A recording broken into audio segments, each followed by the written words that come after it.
Mes chers nouveaux abonnés, mes chers abonnés, mesdames, messieurs, peuple congolais, chers membres de la diaspora, individuellement et collectivement, du nord au sud, de l'est à l'ouest et au centre, tant au niveau civil ou citoyen que politique, intellectuel, militaire, religieux et spirituel, question d'intérêt général et extensiel. Pourquoi Jean-Dominique Okemba, Charles-Richard Monjo et Jean-François Dengue organisent-ils des complots ethniques avec les sangs de nous Congolais? C'est tous les questionnements. Par ailleurs, pour nourrir ce débat d'intérêt général et extensiel, je vous invite, vous, Congolais, épris des valeurs de liberté, de dignité, d'intérêt général, je vous invite à écouter durant 2 minutes 16 secondes l'indignation de l'un de nos patriotes, Roland Nitou, au sujet de ce complot ou de ce tribalisme made in Oyo Sapien. Ensuite, vous écouterez le point de vue de l'un des pseudo-responsables et coupables à la fois de ce coup tordu ou de ce coup bas made in Mboshi, d'Oyo, Edo, Obuya, etc. Le triangle des Bermudes. Il s'agit d'un coup tordu, d'un coup bas, avec le sang de nous, peuple congolais. Donc vous allez écouter ce général de brigade, il s'appelle Pierre Gaëtan Ike. Il va expliquer son point de vue. Et enfin, vous aurez la vérité qui ne tombe jamais, émanant de l'analyse de l'un de nos compatriotes, Mémi Kola. Et après, je ferai un décryptage, un court décryptage, à la fois citoyen, intellectuel, politique, social et humanitaire, et voire extensiel. Et vous le savez que cette affaire-là, comme d'autres affaires, parce qu'ils croient que nous avions oublié, parce que celui qui blesse ou tue peut oublier, mais celui qui porte les cicatrices ou le deuil n'oubliera jamais. Donc tous les crimes de Sassou depuis le coup d'État jusqu'à nos jours, c'est un problème seulement de pouvoir. Quand on aura récupéré les moyens de l'État, chaque famille porte un deuil, ou le malheur, ou tous ces gens-là. Donc vous le savez que ce n'est pas fini cette histoire-là. Donc accompagner nos chers compatriotes à la réflexion, à la transmission, parce que la mémoire, qu'elle soit bonne ou mauvaise, il faut la transmettre. Parce que demain, quand les gens vont les punir, il y aura des documents, il y aura des preuves, voilà ce que vous avez fait au moment que vous aviez le pouvoir. Au lieu de s'occuper du peuple et du pays, voilà ce que vous avez fait. Et donc, s'il y a des tordus demain, qui sont là nombreux, aux aguets, au moment qu'ils auront récupéré les moyens de l'État, la paix aura changé de camp. Elle va changer de camp, parce que nous sommes nombreux. Le peuple a toujours raison, parce qu'il est nombreux. Et il a les derniers mots et les derniers jugements. Donc, Tokolonga, écoutez d'abord ça. Au pays. J'ai des documents que je veux montrer. Je poursuis. Toujours, dans notre cher beau pays, on montre les complots pour accuser certaines personnes. La question que je me posée, est-ce que c'est le fait que ces deux-là, le colonel Dickens et le colonel Minengue, la question que je pose, c'est le fait peut-être qu'ils sont du Sud. C'est ça, puisque Denis Sassou a toujours fonctionné dans le tribalisme, dans la haine des autres. Oui, parce que Dickens, le colonel Dickens, il est Lari, le colonel Minengue, il est Bembe, Est-ce que c'est ça? C'est des questions que je pose. Je pose des questions. Puisque Sassou Nguesso ne vit que, ne respire que dans le tribalisme. C'est des questions. Alors, autre chose, quand vous dites que tout le monde travaille avec Sassou Nguesso, qu'au sein du pouvoir de Sassou, tout le monde est représenté. Mais sur quel pourcentage? Sur quel pourcentage que certaines personnes ou certaines ethnies sont représentées? Vous avez instrumentalisé le tribalisme, la haine de l'autre. Ce que même que le président Tshisekedi de la RDC avait dénoncé publiquement devant Sassou Nguesso, en parlant du tribalisme qui règne dans notre pays, en République du Congo. La haine de l'autre, Tshisekedi l'avait dit devant Denis Sassou Nguesso, publiquement. Alors, pourquoi avoir arrêté ces deux-là, le colonel Dickens et le colonel Minengue? Et pourtant, il y a le haut commandement de l'armée. Et pourtant, il y a bien le ministre de la Défense. Pourquoi?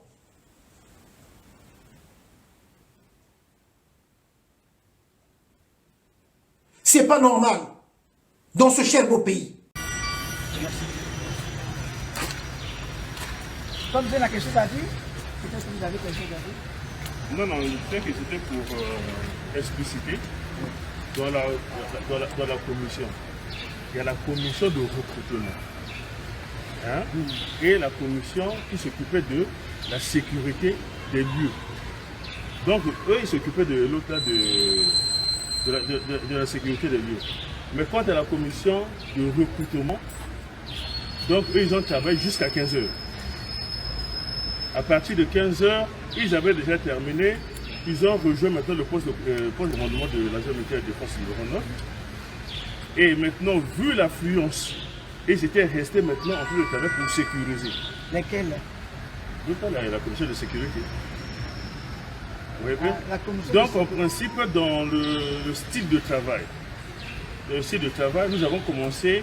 Ceux qui aimeraient surfer sur les disparus sur la tragédie de, comment on appelle ça, de Dornano. Pardon, à la place, je ne sais pas, est-ce que tu fais allusion à des hauts commandements militaires issus de la région de Nibolande? J'en sais rien. Mais à ce que je sache, celui qui a été sanctionné n'est pas Nibolek, il est proche, c'est un Makoyen. Il est proche. Il serait proche, vous voyez, du général Jean-Marie Mouchou. Bon, enfin, pas proche du général Jean-Marie Mouchou de Mokoko, mais en tout cas, c'est un Makoyen. La difficulté, c'est quoi? Pourquoi celui-ci a été débranché? Pourquoi le général Gaëtan Ike, Makoyen, comme je le dis, a été simplement débranché? Mais parce que simplement, il habitait pas trop loin de la maison d'arrêt. Le pouvoir de Brazzaville a simplement paniqué que celui-ci, qui était à la tête, je le dis bien, de la zone de commandement militaire, numéro 9 de Brazzaville. Or, la zone autonome, la zone numéro 9 de Brazzaville, c'est quoi? C'est la capitale Brazzaville. C'est la capitale Brazzaville. Une fois qu'on a nommé à la tête de cette zone militaire quelqu'un, je ne vais pas dire que le général Gaëtan Ike n'était pas républicain, mais quelqu'un qui aimerait bien rétablir les choses en ordre, en ce moment-là, Brazzaville tombe. Et quand Brazzaville tombe, mesdames et messieurs, pardon de le dire aujourd'hui, si Brazzaville tombait aujourd'hui, si le commandement, le chef, le commandement militaire de la zone numéro 9, qui est devenu aujourd'hui un enjeu pour tous ceux qui caressent l'idée de succéder à M. Denis Sassou Nguesso. Parce que c'est ça qu'il faut dire. Hein. La zone militaire numéro 9, la ZAB, zone militaire numéro 9 aujourd'hui, est devenue une denrée rare que tous ces chefs militaires, tous ceux qui rêvent justement de succéder à M. Denis Sassou Nguesso, convoitent. Ils veulent bien avoir le contrôle de cette zone-là. Donc, mesdames et messieurs, il faut dire une chose. Le général Gaëtan Ike, Makoyen qu'on a mis de côté, on va vous le dire, il est bosseur, minutieux, très courageux et capable de prendre toutes les initiatives. Voilà, en quelques mots, mesdames et messieurs, toutes les qualités de ce général qui ont fait peur au pouvoir de Brazzaville, qui ont fait peur à M. Denis Sassou Nguesso, qui ont fait peur, certainement aussi, à un certain nombre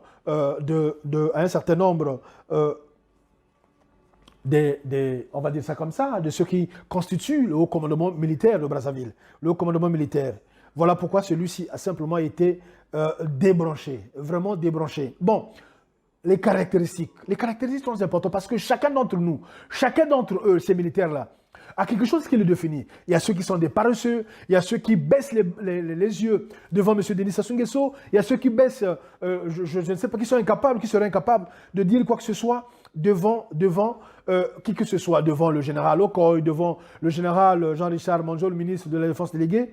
Bref, mesdames et messieurs, le général Gaëtan Ike, c'est quelqu'un, bien évidemment, qui est caractérisé par des mots qui font plaisir à entendre, caractérisé par des mots qui, semble-t-il, bien qu'il aurait servi la dictature, bien qu'il a servi la dictature, parce que c'est cela, mesdames et messieurs, il faut continuer. Il a servi la dictature, mais malheureusement, au sein de la dictature, ils se connaissent tous. Celui-ci est capable de faire ceci, celui-là, il est capable de, celui-ci est... Et ils ont simplement eu peur que les initiatives soient prises. Et surtout que la rumeur avait été lancée qu'il serait proche du général Jean-Marie Michel Mokoko. Or, Jean-Marie Michel Mokoko, n'en déplaise, pardon, on ne va pas parler de lui ici, il est en prison, il est dans ces conditions que peut-être beaucoup de personnes ne connaissent pas, mais bref, il serait proche du général Jean-Marie Michel Mokoko. Et qui dit Jean-Marie Michel Mokoko, ben, ça coince un peu, surtout que le recrutement a raté tout de suite. Beaucoup de parallèles ont été faits, beaucoup de parallèles ont été... Voilà pourquoi, mesdames et messieurs, ces caractéristiques auraient simplement donné du zèle à certains proches de M. Denis Sassou Nguesso de proposer à celui-ci de le virer. Et le général Gaëtan Ike a été simplement remercié. Celui-ci a été simplement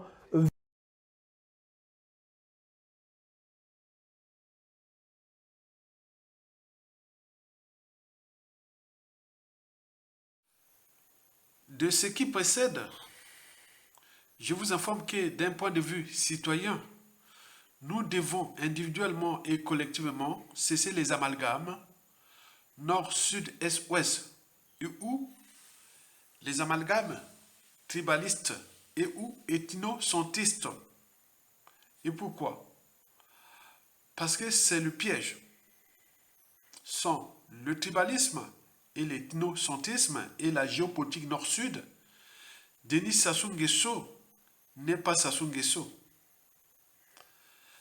Le tribalisme et l'ethnocentrisme font partie de ces marques de fabrique de l'ADN France-Afrique, l'art de diviser pour mieux piétiner, l'art de diviser pour mieux fracasser, etc. Vous le savez d'ailleurs que la citoyenneté dans une nation donnée n'est pas par appartenance. Elle est individuelle. Donc chacun de nous a des droits et devoirs d'oser dire non et d'agir. Chacun de nous a les droits et devoirs de se révolter, de se rebeller, tant au niveau civil ou militaire, de prendre le pouvoir et de récupérer ces moyens-là. Ils sont à nous tous. Et ils en ont ces moyens-là acquis chèrement par le sang de nous Congolais en 1997 et depuis ils n'ont cessé de fracasser ceux qui les avaient aidés à ce coup d'État. C'est leurs affaires. Mais nous, citoyens congolais, notre devoir est de récupérer ces moyens de l'État. C'est à nous tous. C'est tout. Que vous soyez du nord, du sud, de l'est à l'ouest. Regroupons-nous avec les gens qui ont la même mission que vous. On va récupérer ces moyens-là. La paix aura changé de camp. Et demain, quand vous allez les juger, il n'y a pas d'appartenance. La responsabilité pénale, administrative, politique et autres est individuelle. Et donc, ils vont payer ce qu'ils ont fait aux autres. Et c'est ça. Donc, moi, dans ma tête, je regarde ces gens-là. Je ne vois même pas qu'ils sont du nord, du sud, de l'est et autres. Je vois que ce sont des criminels qui sont là. Je ne regarde même pas l'appartenance. Donc, vous devez être là en tant que citoyen. OK? Très bien. D'un point de vue intellectuel, nous devons continuer, comme moi je le fais depuis, de continuer toujours de sensibiliser, de conscientiser et de mobiliser les masses. Et je vais vous faire une confidence ou des confidences. La première confidence, c'est que j'ai deux ennemis dans cette lutte-là. Deux ennemis. Le premier ennemi, c'est l'ignorance, parce qu'elle est la pire des souffrances. Le deuxième ennemi, c'est le despote, qui a ses moyens de l'État et qui exerce des pressions contre nous, peuple congolais, pour ça combien de temps encore. Donc voilà mais des ennemis. Donc, c'est un problème de positionnement de la lutte. Donc, quand vous voyez Aya Tonga là, dans ces vidéos-là, ce sont ces deux ennemis-là qui luttent. L'ignorance et le despote. Et deuxième anecdote, c'est mes amis. J'en ai en fait 5 amis. Donc, vous voyez ça? Les 5 amis d'Aya Tonga sont les suivants. Le premier ami, c'est le savoir. Le deuxième ami, c'est les connaissances. Le troisième ami, c'est la liberté. Le quatrième ami, c'est la dignité. Et le cinquième et dernier ami, c'est le courage. Donc, vous voyez, c'est l'état d'esprit d'Aya Tonga, qui a 2 ennemis, l'ignorance et les despotes, et les 5 amis, le savoir, la connaissance, la liberté, la dignité et le courage. Et j'adore ça. Donc, vous voyez Aya Tonga là dans ces vidéos, vous voyez le contenu citoyen et intellectuel des vidéos d'Aya Tonga, c'est toujours là. Ça tourne toujours autour là, comme une formule mathématique ou physique ou biologique ou tout. Donc, vous voyez déjà ça. Donc, c'est ça que je me base toujours. Donc, accompagnez-moi dans cet état d'esprit. D'un point de vue politique, vous le savez qu'ils sont aux abois. Hein. Donc, ils cherchent à baliser la vie de Brazzaville, comme l'a dit notre compatriote Mimi Nicolas, mais peine perdue, puisque Yumana Plonaye, Bissopé, donc on sait bien comment ça fonctionne. Donc, ils vont être de plus en plus grillés, ils ne vont pas aller loin. À tout instant, ils vont être rattrapés. Même la France-Afrique doute de leur plan, parce qu'ils savent bien qu'au niveau politique, ce clan n'a plus de marge de manœuvre à cause du dérèglement politique et militaire dans le nord et dans la Kivette. Et n'oublions pas dans le sud. Donc les coups bas et coups tordus, les complots qu'ils font là, ce n'est qu'une énergie qui continue à alimenter contre eux-mêmes. Déjà, je vous rappelais ça, je vous l'ai dit ça, les contentieux. Donc on cogne sur un officier qui fait son travail, mais il a eu la malchance, comme tous les Congolais, d'être dirigé par ce clan Boshi de Sassou Nguesso, où l'intelligence est suspecte, les valeurs de créativité, tout ça c'est suspect, donc il faut rester bas, et donc tout le monde est rentré dans la bêtise, hein, et la médiocrité et autres. Mais il y a des gens qui ont quand même une part de la raison, de la liberté, de la dignité, de la conscience, de l'éthique, de la morale et autres. Mais malgré ça, bon, il faut continuer à cogner jusqu'à combien de temps encore. Donc ça, c'est le général là est une victime collatérale, comme les Congolais depuis 1997 à nos jours. C'est tout. Donc, ce n'est pas les amalgames. L'intelligence n'est pas par appartenance, c'est individuel. Il y a des gens intelligents.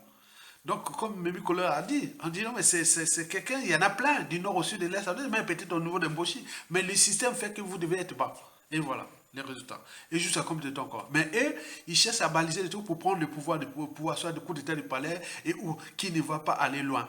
C'est que il y aura un cri comme les oiseaux dans la nature. Quand tu vois un prédateur, il lance un cri, boum, à tout instant, il sera un cri de toutes les tribus. Les militaires du nord au sud, de l'est à l'ouest, embauchés. Quand ils font leur truc, si nous rejoignent par le peuple, ils feront là. Donc, il y aura cascade de coups d'État, il y aura quelque chose qui va se finir.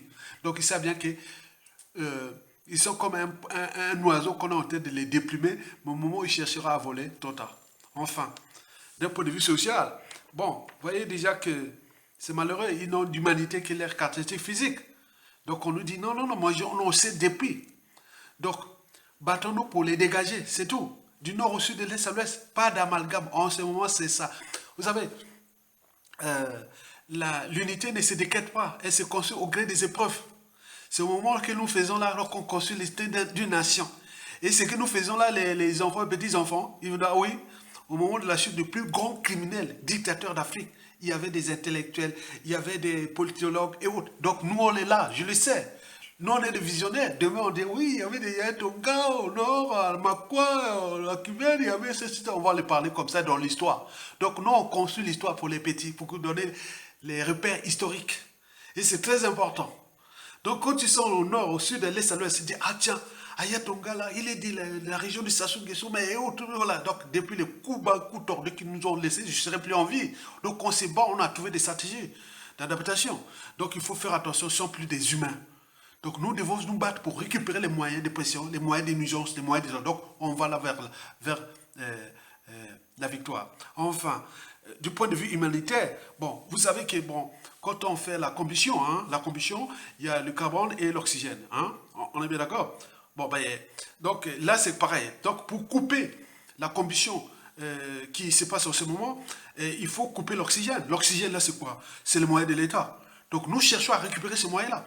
Mais quant aux gens qui viennent se plaindre, les militaires et autres, ça ne sert à rien. Ça nous dit... Ça, nous, voilà, attends, quel est le mot? On s'en moque de vous. Vous avez les moyens de déposer Sassou Nguesso à Brazzaville. Pourquoi aller chercher qu'il va placer